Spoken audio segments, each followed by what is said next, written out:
Hello there. I'm not going to do a post about terrible candidates because, well, there's plenty to go and plenty of time before the election. Instead, I'm going to show you one of the most horrifying things I have ever seen.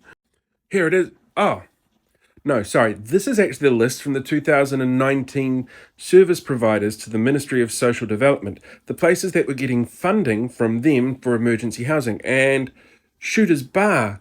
Now, where do I know that name from?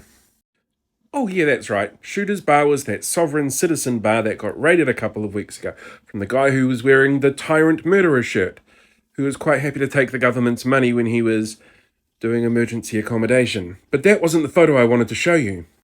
It's actually this one. Now, this was a photo taken at dinner probably the night before last over in the Hawke's Bay, and around this table you have a whole bunch of fucking grifters. Now, there is Chantal Baker, Farmer James, Zeb Jackson, a couple of others from different organizations that not one of them, not one single fucking one of them, warned people about the incoming cyclone that hit the area.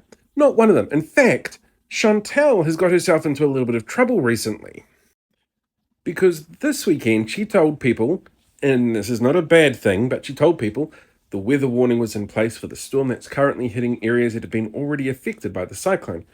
And her followers didn't believe her. They felt she'd sold out, that she was going mainstream, and I wonder why that is. When you spend 3 years telling people not to trust mainstream media or the experts, what do you think the fucking outcome's going to be? So after spending 3 years telling people not to listen to anybody else but them and to give them money and donations so they could ride in and be heroes, despite the fact civil defence were really specific about telling them not to do that, so they could go around playing like they were rescuing people and doing good things. And here they are out enjoying the money they grifted from other people to celebrate the freedom movement and the anniversary of the Wellington protests. Yeah, we're coming up to the anniversary of the end of that in just over a week. So it's a good time for them to get together and to start thinking about how they're going to go out and grift people for more money.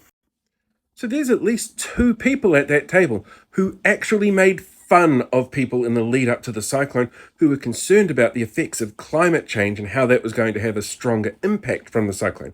And now they're there going, look at us, we're heroes. Almost every single one of them have jumped into gear after the cyclone hit and ignored it or made fun of it beforehand. They're not good people.